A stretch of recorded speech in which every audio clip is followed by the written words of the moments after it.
നമസ്കാരം. പാർട്ടിക്ക് RSS ചങ്ങാത്തം ഉണ്ടായിരുന്നുവെന്ന് നിലമ്പൂർ വോട്ടെടുപ്പിന് തൊട്ടുമുമ്പ് സംസ്ഥാന സെക്രട്ടറി തന്നെ തുറന്നു പറഞ്ഞതിന്റെ രാഷ്ട്രീയ പ്രത്യാഘാതം തിരിച്ചറിഞ്ഞാണ് മുഖ്യമന്ത്രി പിണറായി വിജയൻ തന്നെ രക്ഷാപ്രവർത്തനത്തിന് ഇറങ്ങിയത്. RSSനോടുള്ള നിലപാടല്ലേ നിങ്ങൾ ചോദിച്ചത്?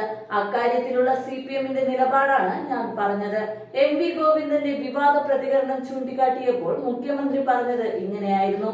അതായത് സെക്രട്ടറി പറഞ്ഞതല്ല, താൻ പറയുന്നതാണ് CPM നിലപാടെന്ന് ചൂണ്ടിക്കാട്ടി ഗോവിന്ദനെ തിരുത്തുകയാണ് മുഖ്യമന്ത്രി ചെയ്തത്. RSSുമായി CPM സഹകരിച്ചിട്ടുണ്ടെന്ന് ചാനൽ അഭിമുഖത്തിൽ ഗോവിന്ദൻ പറഞ്ഞത് പാർട്ടിയിൽ അങ്കലാപ്പുണ്ടാക്കി. ഗോവിന്ദനുമായി മുഖ്യമന്ത്രി സംസാരിച്ചു. പാർട്ടി കേന്ദ്ര നേതൃത്വവും ബന്ധപ്പെട്ടു. RSSനോടുമായല്ല, അടിയന്തരാവസ്ഥ കാലത്ത് ജനതാ പാർട്ടിയുമായാണ് CPM സഹകരിച്ചതെന്ന് നിലമ്പൂരിലെ സ്ഥാനാർത്ഥി M സ്വരാജ് പാർട്ടി സെക്രട്ടറിയെ തിരുത്തി. വോട്ടെടുപ്പിന് തൊട്ടുമുമ്പ് പഴയ സഖ്യം ഓർമ്മിപ്പിച്ച് BJPയുടെ സഹായം ഗോവിന്ദൻ വീണ്ടും നേടിയതാണെന്ന് പ്രതിപക്ഷം ആരോപിച്ചതോടെ CPM വെട്ടിലായി. ആശയക്കുഴപ്പം നീണ്ടു നിൽക്കരുതെന്ന പാർട്ടി തീരുമാനത്തിന്റെ അടിസ്ഥാനത്തിലാണ് രാവിലെ 10:30 തന്നെ ഇക്കാര്യം വിശദീകരിക്കാനായി മാത്രം AKG സെന്ററിൽ ഗോവിന്ദൻ വാർത്താ സമ്മേളനം വിളിച്ചത്. വളച്ചൊടിച്ചതാണെന്ന് അവകാശപ്പെട്ടെങ്കിലും സത്യസന്ധമായി കാര്യങ്ങൾ പറയുന്നതിൽ വിവാദാഭിമുഖത്തിൽ ഗോവിന്ദൻ പറഞ്ഞതിനുള്ള അപകടം കണക്കിലെടുത്താണ് മുഖ്യമന്ത്രി തന്നെ ഇക്കാര്യത്തിലെ പാർട്ടി നിലപാട് വ്യക്തമാക്കട്ടെ എന്ന തീരുമാനത്തിൽ നേതൃത്വം എത്തിയത്.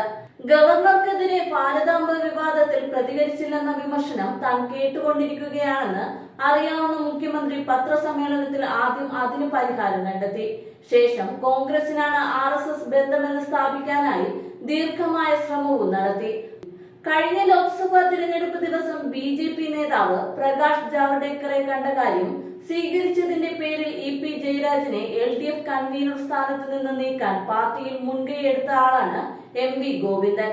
അടിയന്തരാവസ്ഥ കാലത്ത് RSSുമായി CPM സഖ്യം ചേർന്നതെന്നും അത് വലിയ അപരാധമല്ലെന്നും തുറന്നു സമ്മതിച്ച MV ഗോവിന്ദൻ നിലമ്പൂരടക്കം തെരഞ്ഞെടുപ്പുകളിൽ വിജയത്തിന് RSS വോട്ട് സമാഹരണം നടത്താനാണ് ലക്ഷ്യമിടുന്നതെന്ന് RMPI സംസ്ഥാന സെക്രട്ടറി M വേണു.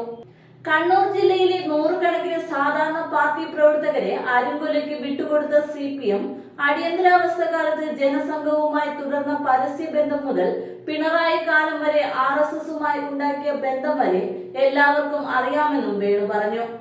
മുമ്പ് പാനൂരിൽ PR കുറുപ്പിനെതിരെ RSSനെയും കൂട്ടി മുന്നണി രൂപീകരിച്ചവരാണ് CPM.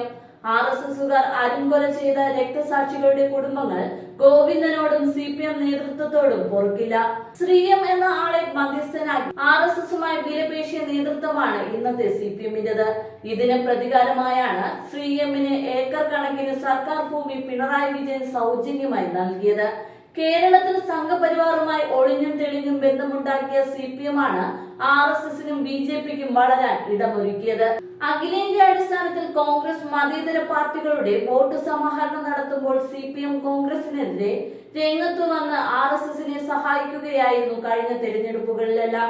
വരുന്ന തദ്ദേശ തെരഞ്ഞെടുപ്പിലും നിയമസഭാ തെരഞ്ഞെടുപ്പിലും RSSുമായി ബന്ധമുണ്ടാക്കുന്ന തന്ത്രമാണ് CPM സ്വീകരിക്കുന്നത്.